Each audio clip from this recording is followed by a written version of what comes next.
Greetings to all of you. In the last lecture, we discussed about the microsporogenesis, means formation of the male gamete. Today we will discuss about the megasporogenesis, means formation of the female gametophyte. Female का जो gamete है egg वो कैसे बनता है ये हम इस चैप्टर में डिस्कस करेंगे. But first of all we have to discuss the structure of megasporangium. Megasporangium means ovule which is responsible for the formation of the female gamete. Female gamete का जो फॉर्मेशन है उसमें मेजर रोल प्ले करेगा megasporangium, इसी के अंदर वो carry out होता है. तो इसीलिए हमें फर्स्ट ऑफ ऑल मेगास्पोरेंजियम की स्ट्रक्चर पता होनी चाहिए. हम इसकी स्ट्रक्चर को डिस्कस कर लेते हैं. So female reproductive part is known as gynoecium. All of you are aware of this thing that gynoecium is the female reproductive part of the flower. If it is one pistil, if in a flower only one pistil is present, then it will be known as monocarpellary. Carpel word is also related or also used for the female part. That is why if it is having a single pistil only, it will be known as monocarpellary. If it is having two or more pistil is female part. If it is having more than two part, then that will be known as multicarpellary. If single is present, monocarpellary. If more than two are present, multicarpellary. Now it could be in the fused form or in free form. If the pistils are free from each other, then that will be known as apocarpus. If the pistils are fused with each other, then that will be known as a syncarpus. Word is used for the process of fusion. So syncarpus means the fused carpels. Most common ovule in the angiosperm. Angiosperms के अंदर सबसे common कौन सा होता है? वो होता है आपका anatropous. Ovule is present in the ovary, the lowermost swollen part of the flower or female part. So in the ovary there is placenta for the process of nourishment. Supply of food and other necessary things will be done by this placenta. From the placenta there will be immersion of funicle. Funicle वहां से emerge होगा और वो क्या है? That will join to the ovule. वो ovule से आपका join हो जाएगा. जिस portion से funicle ovule के साथ attach होगा, that portion will be known as hilum. उसको हम hilum बोलते हैं. Now ovule is consisting of two integument in angiosperm, outer integument and inner integument. Covering are there, one is this and the another is this. These coverings are known as integument, outer integument and inner integument. Inside the integument there are multicellular structure that is known as nucellus. This is nucellus, not nucleus. This is nucellus. So nucellus is a multicellular structure present inside the ovule. One cell out of these multi cells that will convert into the MMC, or it is MMC, mega mother cell. Megaspore mother cell जो होती है वही इनमें न्यूसिलस में एक cell होती है और ये 2n कंडीशन में होती है. Nucellus cells are also in 2n condition. So initially each and every cell of the ovule are in diploidic condition. ये सभी के सभी सेल जो हैं डिप्लोइडिक कंडीशन में प्रेजेंट है और न्यूसिलस में से एक सेल क्या करेगी? मेगास्पोर मदर सेल का काम करेगी. So this is the basic structure of a ovule. Ovule is having two end, chalazal end and another is micropylar end. Micropylar end जहां से ओपनिंग होती है, इंट्यूगमेंट यहाँ आपस में एक दूसरे के साथ ज्वाइन नहीं करते, उस एंड को हम माइक्रोपाइली एंड बोलेंगे. और अपोजिट जो एंड है that will be known as chalazal end, उसको हम चेलेजल एंड बोलते हैं. Now let's discuss the development of this MMC. So this is mega spore mother cell. यहाँ पे मैंने इसको अलग से ड्रॉ कर लिया है इसकी डेवलपमेंट को शो करने के लिए। तो मेगा स्पोर मदर सेल की जब आप डेवलपमेंट दिखाओगे आपको ध्यान रखना है कि उसके चेलेजल और माइक्रोपाइली एंड को उस दौरान शो करना है। So there will be first meiotic division in the MMC.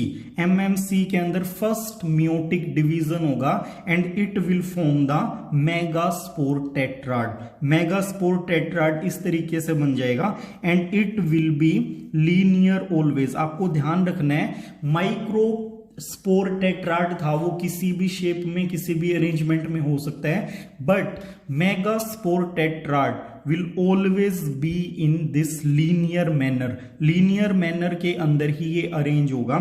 अब क्या बात ध्यान रखनी है आपको, out of these 4 3 will degenerate. इनमें से 3 जो हैं वो डीजनरेट हो जाएंगे और एक जो है वो आपका आगे सरवाइव करेगा, फर्दर डेवलप करेगा। सो डीजनरेटिंग मेगास्पोर। जो ऊपर वाले 3 है ये भी ध्यान रखने वाली बात है। The megaspores toward the chalazal and that will degenerate only. जो 3 मेगास्पोर चेलेजल एंड की तरफ है वही आपके डीजनरेट होंगे। माइक्रोपाइली एंड वाला मेगास्पोर कभी भी डीजनरेट नहीं होगा। So these are generating megaspore. Degenerate मतलब खत्म हो जाएंगे, कोई इनका रोल इसके अंदर नहीं होता। This one is the surviving megaspore. अब ये क्या करेगा, it will enlarge in the size. ये साइज में इंक्रीज करेगा। तो इसका क्या होगा, बेसिकली ग्रोथ होगी। ग्रोथ कैसे, it will increase in the size. Number में भी इंक्रीज कर सकता है ग्रोथ में तो, but first of all it will increase its size and subsequently after the growth of megaspore mother cell or megaspore there will be 3 karyokinesis division.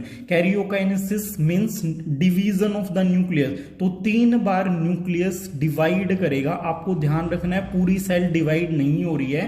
Initially karyokinesis is carrying out.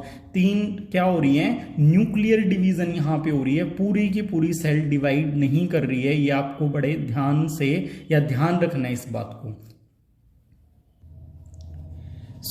इसके अंदर क्या होगा, megaspore के अंदर 3 nuclear division या karyokinesis carry out होंगी।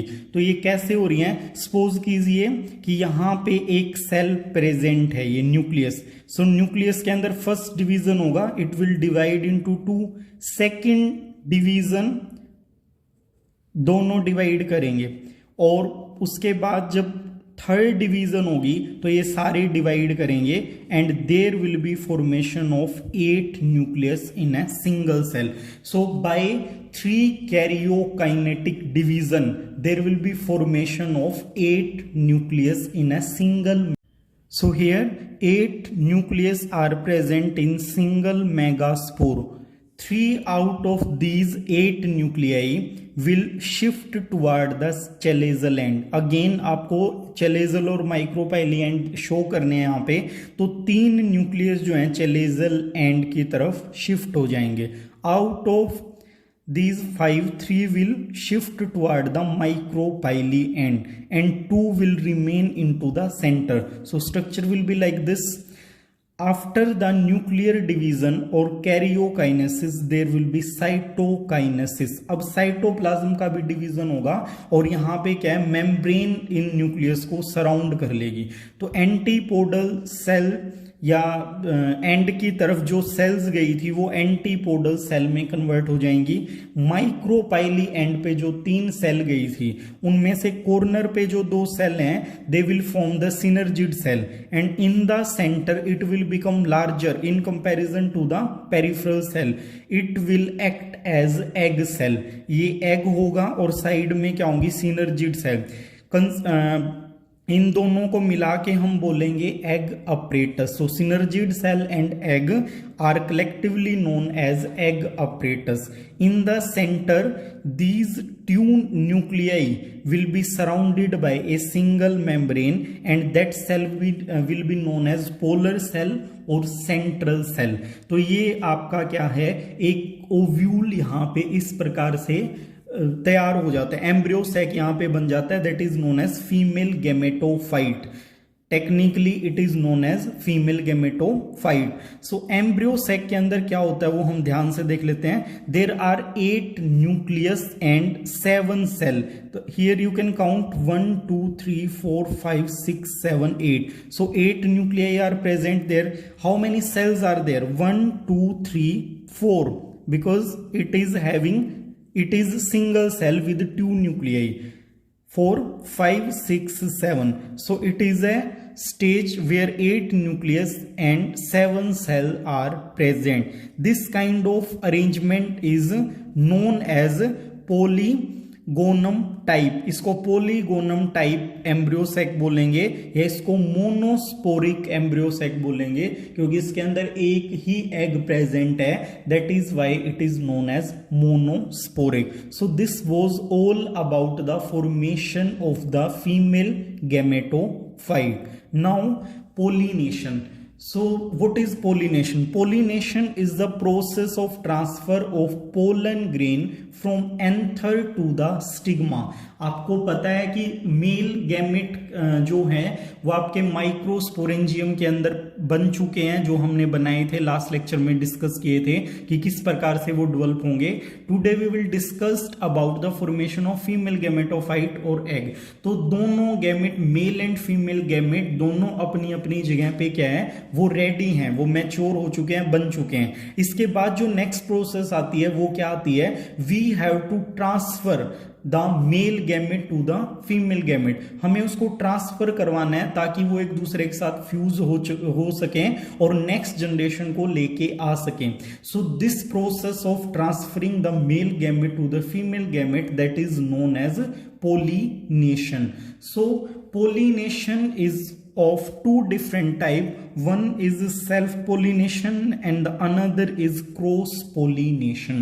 So first we will discuss with the self pollination. Self pollination is further of two type, autogamy and zyatmogamy. Auto means आपको पता है सेल्फ प्रोसेस जो होती है उसी को हम autogamy बोलते हैं।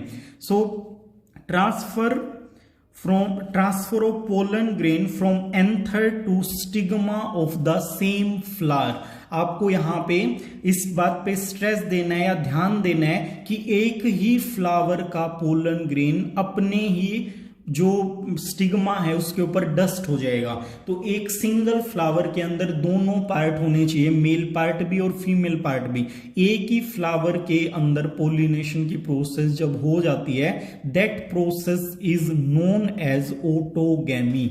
यहां पे क्या है, फ्लावर जो है हमेशा बाईसेक्सुअल कंडीशन में होना चाहिए, मेल फीमेल पार्ट दोनों होने चाहिए एक ही फ्लावर के अंदर, अदरवाइज ऑटोगैमी परफॉर्म नहीं की जा सकती। Second type of self-pollination is zyatmogamy.